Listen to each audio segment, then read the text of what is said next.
You've met someone like this, a man whose eyes shine with big dreams, a voice full of fire, always speaking about grand plans, ideas that will someday change the world. He's talented, imaginative. He speaks in a way that makes you believe he was born to do something extraordinary. But as the years go by, nothing happens. Everything stays as an idea, a promise, a plan that never takes form. He always has a reason for the delay. It's not the right time. I'm waiting for a better opportunity. This world doesn't understand me. Maybe he was your best friend in high school. Maybe he's the man you're dating. Maybe he's the father you keep hoping will change one day. A man, but with the soul of a boy who refuses to grow up. He avoids commitment. He fears responsibility. He talks about freedom, but he doesn't want the pressure of standing on his own 2 feet. There's something about him that makes you feel both sympathy and exhaustion, because once you believed in him, you hoped he would change, but slowly you begin to realize maybe he's the one who never wanted to grow up in the first place. If you see yourself or someone you love in this story, don't skip what comes next. Hit like, subscribe to the channel, and leave a comment below. Because maybe that one moment of reflection could be the beginning of someone's true journey into manhood.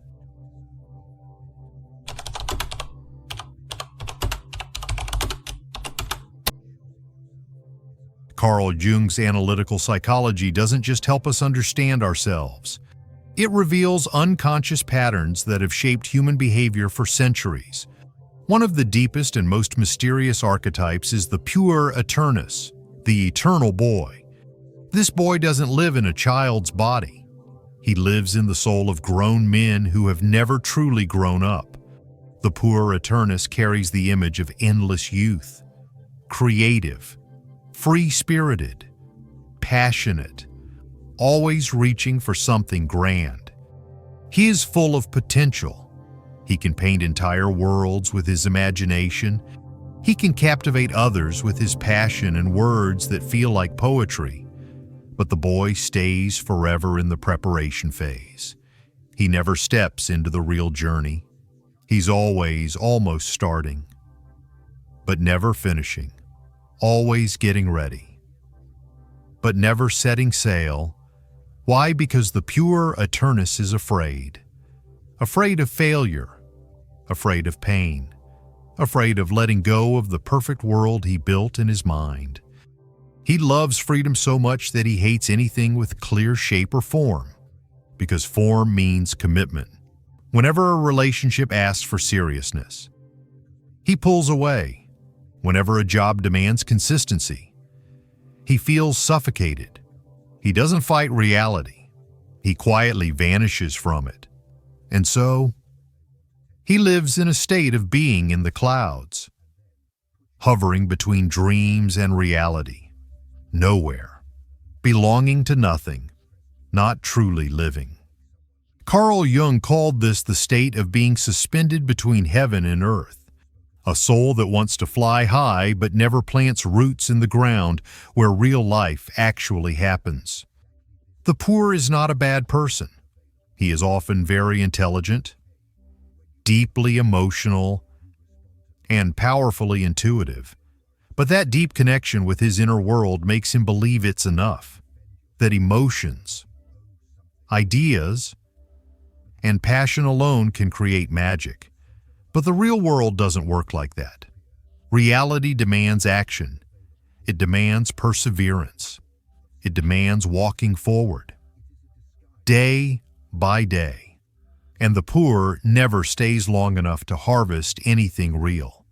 He frequently changes jobs, not because he lacks ability, but because he loses interest. He might begin a passionate relationship, then disappear when his partner needs stability.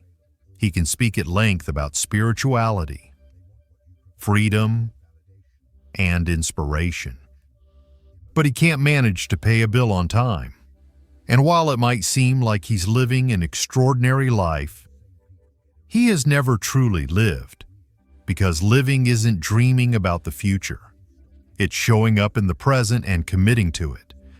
A sad part of this is that the modern world tends to glorify men like this. We're drawn to their openness, their mystery, their uniqueness. We praise the one who dares to live his own way, without realizing he's running away. The Puer Aeternus is not a symbol of freedom. He is the embodiment of a spiritual prisoner, trapped in his own dream. Freedom is not doing whatever you want. Freedom is the ability to choose what's right, even when you don't want to.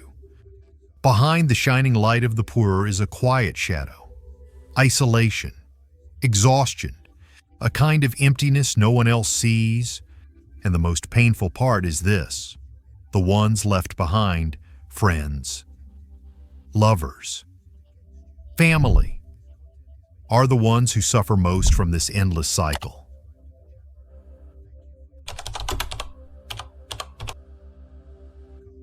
If you've ever loved a man like this, a man who seems radiant but refuses to grow up, you know this feeling, a strange mix of affection and helplessness, because being with him lets you touch an inspiring world, deep conversations, soaring dreams, moments that feel like you're in love with a rare soul.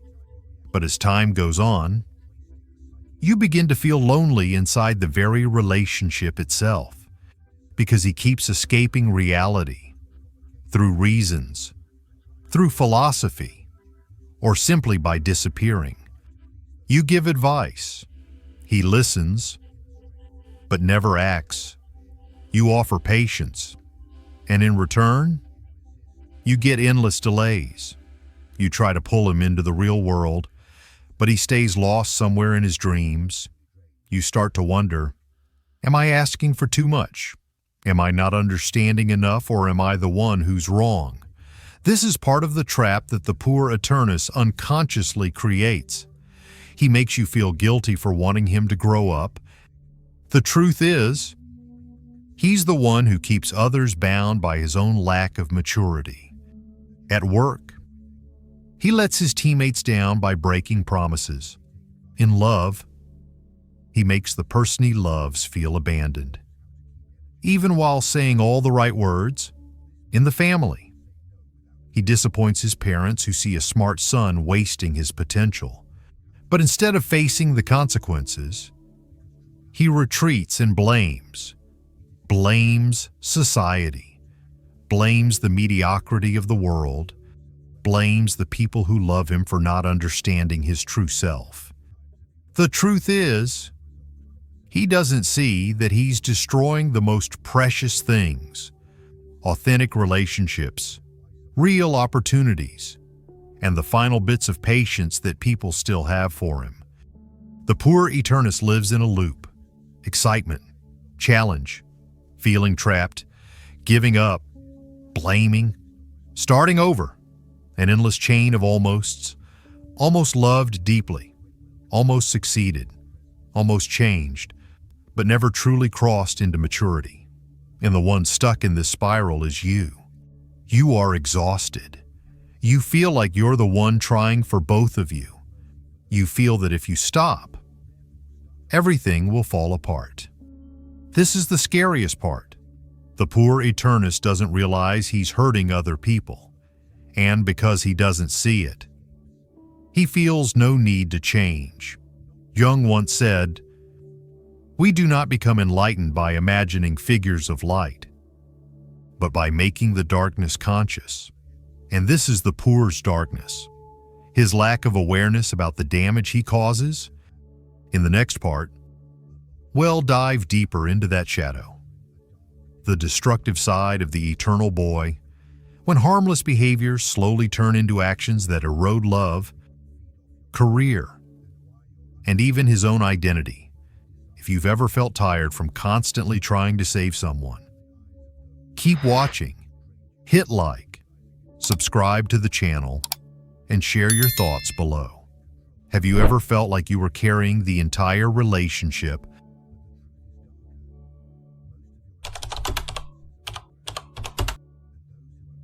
In the beginning, the Puer Aeternus appears like a gust of fresh wind. He brings with him a sense of novelty, freedom, and undeniable charm. To others, he looks like someone who lives authentically, dares to be different, dares to go against the crowd. But what few people realize is this: the brighter the light, the deeper the shadow it casts. The shadow of the Puer Aeternus isn't loud. It doesn't destroy through anger or violence. It destroys through absence. Absence in action. Absence in responsibility. Absence in the moments that matter most. When a mature man is supposed to show up, he doesn't keep his promises, but always has an excuse that sounds wise. He has no direction, but says he's searching for deeper meaning. He hurts people, then writes a heartfelt poem about the pain, making everyone forget who caused it in the first place. This is where the danger lies. The Puer Aeternus is shielded by his goodness. He is not evil, but he causes harm unconsciously, not because he wants to destroy, but because he refuses to take responsibility for the weight he adds to the lives of others. This shadow reveals itself through small, repeated behaviors. He makes promises, then breaks them. He starts, then quits halfway. He loves, then withdraws when the relationship deepens. He talks endlessly about what he's going to do, but never actually starts doing it. Each time, he says, "I'm not ready. I need more time. I don't want to force myself into a box." It sounds sincere, even sympathetic. But if you step back and look closer, you'll see a repeating pattern that never changes, and that is what makes it destructive. In Jungian psychology, every archetype has two faces, the light and the shadow.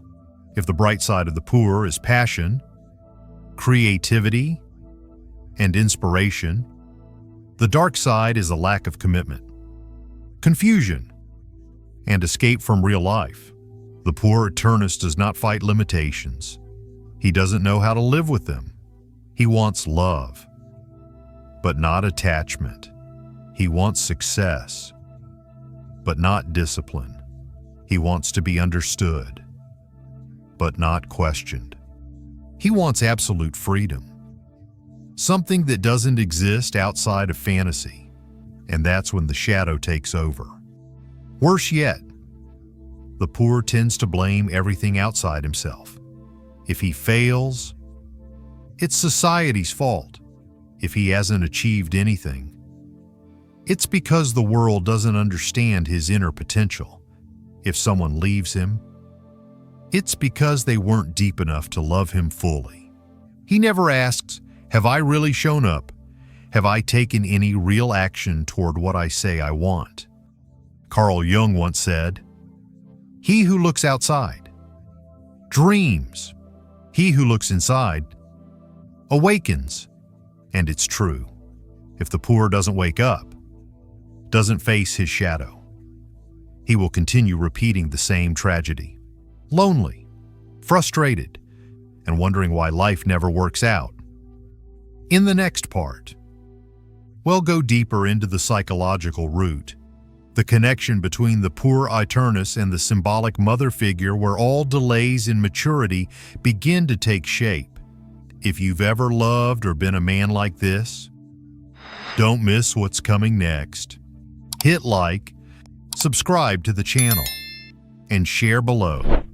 Have you ever found yourself running from who you really are?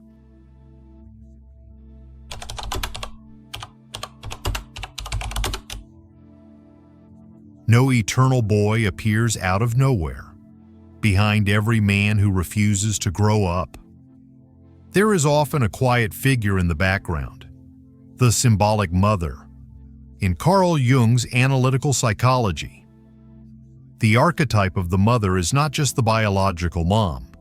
It's a collective psychological pattern, representing nurture, protection, and care. But it can also become control, consumption, and attachment. The symbolic mother has two faces. The light side, loving, nurturing, supportive.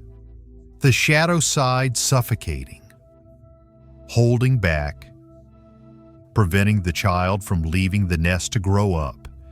And it is this shadow side, when left unrecognized, that creates men who live forever in a psychological crib, long after their physical body has reached adulthood.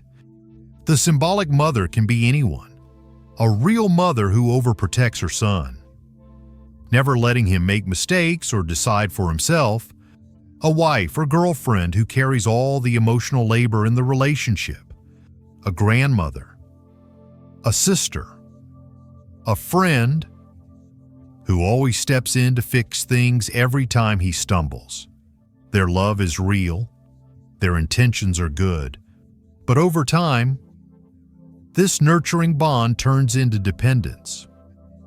Without either side realizing it, the man learns to lean. He doesn't have to face consequences because someone else always handles it for him.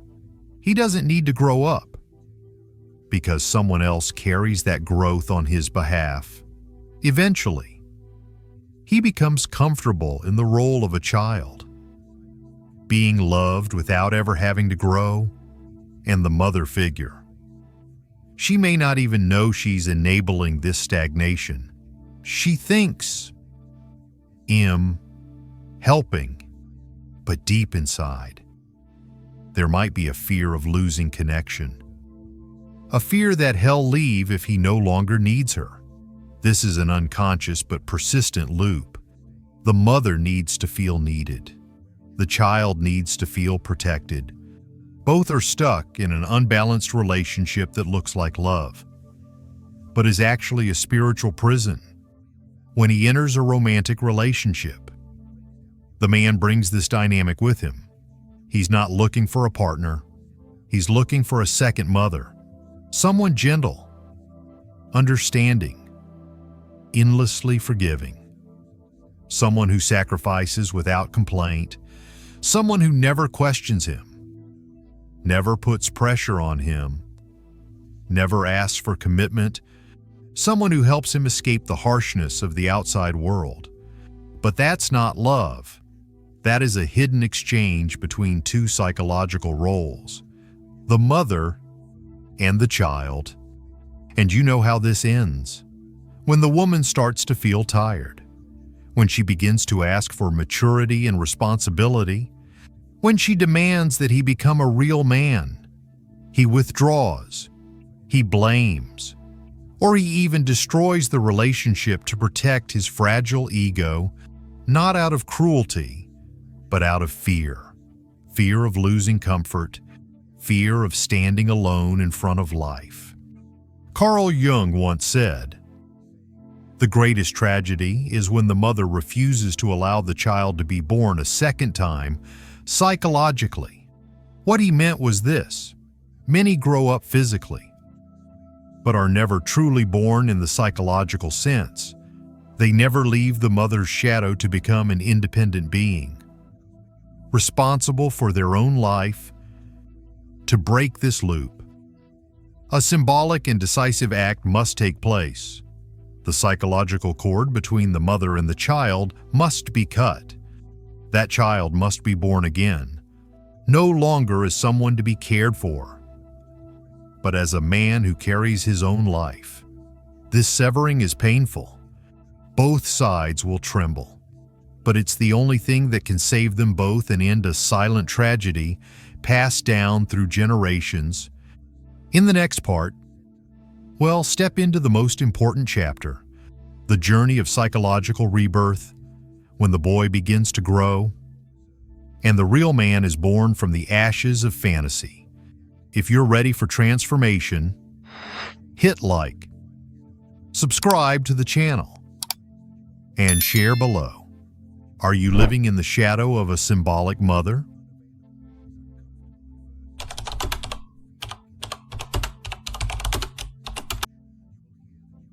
There is a moment that everyone carrying the Puer Aeternus archetype must face, whether they want to or not. It's when the mask of eternal youth starts to crack, when broken promises begin to feel heavy, when once beautiful relationships slowly drift away, when the world no longer nurtures, but begins to demand. That's the moment when the truth echoes in the mind. I can't keep living like a boy forever. This is the moment of ego crisis, but also the starting point of true adulthood. Carl Jung called it the process of individuation, the process where a person must step out of the archetype shadow, face real pain, and begin shaping a complete self. And like any birth, it hurts, because growing up is never a smooth continuation. It's a rupture, the collapse of illusion, the symbolic death of the inner boy. So the man can be born. That man will have to let go of blaming parents, society, lovers, or the past. Take responsibility for what he hasn't done, what he did wrong, and what still needs to be repaired. Show up, even when tired, even when hurt, even in uncertainty. He will have to relearn from scratch, learn perseverance. Instead of acting only when inspired, learn to commit. Even if he still fears being tied down, learn to love truly, not for comfort, but to build something together. This is not a quick journey. There is no rapid awakening, no magical transformation. It's made up of small, daily steps, waking up early, even when tired, keeping promises, even when he doesn't want to, staying in a relationship after the illusions fade, and learning to love each other's real selves. It's through these simple, consistent actions that the mature man begins to form from within. The beautiful truth is, the inner boy doesn't have to be destroyed. No one needs to kill off creativity, imagination, or raw emotion. But the boy can no longer run the show. The adult man becomes the leader. The boy becomes a companion, bringing inspiration, but no longer making the decisions. Jung once said, "We do not become whole by staying in the light, but by entering the darkness, facing it, and accepting it." Maturity is not a betrayal of youth. It's turning youth into true strength, turning dreams into creation, emotion into compassion, passion into real, tangible results. But to do that, we must first accept the parting. Say goodbye to the image of being special without ever being real. Say goodbye to the fantasy that someone else will come save us. Say goodbye to the symbolic mother with gratitude, but also with the resolve to step out of that shadow. Only then can the real man be born. Not perfect, but strong enough to begin again, this time on his own 2 feet. In the next part, we'll talk about the most important question. How do you stay on this path? Even when you feel lost, exhausted, or afraid. If you've already begun your journey of growth, or you're standing right at the threshold, stay with us.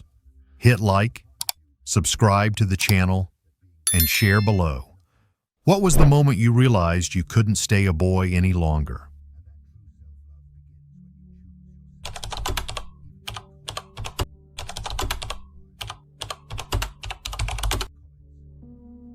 We don't need to kill the inner boy. No one is forced to give up joy, freedom, raw emotion, or vivid imagination. In fact, those are some of the most precious parts of being human. They bring aliveness, uniqueness, and depth to the soul. The problem is not the boy. The problem is letting the boy run your entire life. A mature man doesn't kill off the child within. He learns how to lead him. He turns the Puer Aeternus from a stagnant shadow into a powerful source of creative energy, from daydreams to vision, from intense emotions to empathy, from craving freedom to choosing meaningful direction. When a man learns to integrate the pure archetype into his mature self, he becomes a man full of life but grounded in inner strength. He can love with sincerity, create within structure, be free through responsibility, be bold without losing his soul. This is the state of transformation, from a dreamy boy into a man who builds. That man no longer waits for the perfect moment. He creates it. He no longer runs from real relationships. He walks into them with a heart ready to love and build. He no longer searches for a second mother. He looks for a true partner. He's not dry or rigid. He still writes, still paints, still dreams, still loves. But now, everything has roots. He doesn't float anymore. He flies, with wings that have structure, direction, and real inner strength. This is not the end. This is the beginning of a new path, where the man no longer lives in almost, but in reality, action, and result. In the final chapter, we'll talk about the ultimate decision, the moment you stop waiting for someone to save you and start walking the path of saving yourself. If you feel the time for change has come, hit like, subscribe to the channel, and leave a comment below. I am ready to become the man of my own life.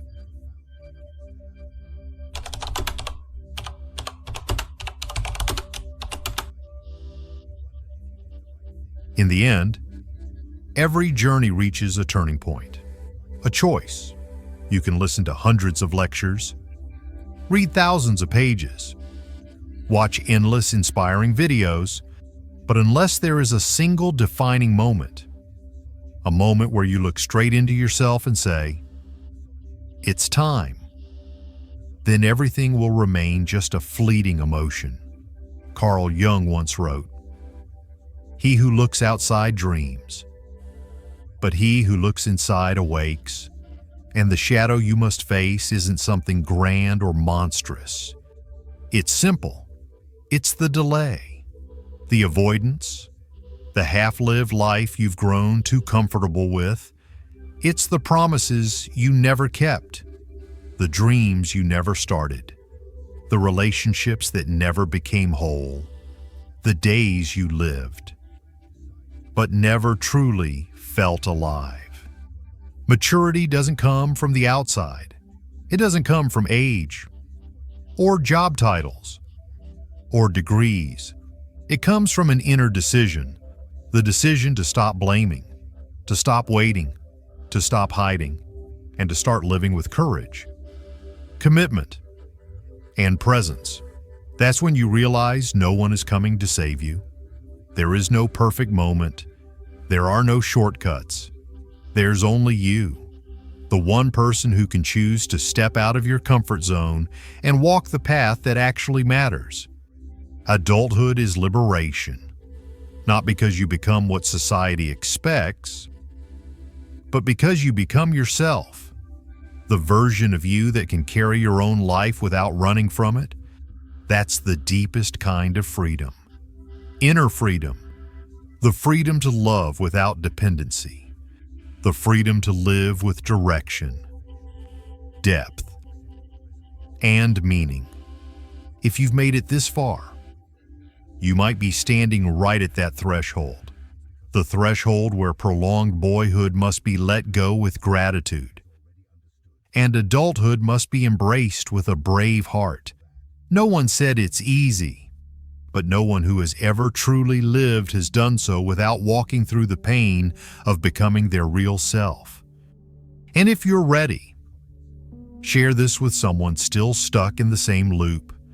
Hit like, subscribe to the channel, and leave your commitment in the comments below. I choose to grow up. I choose to live authentically. Because sometimes, one honest sentence is the first step toward an entirely new chapter of your life.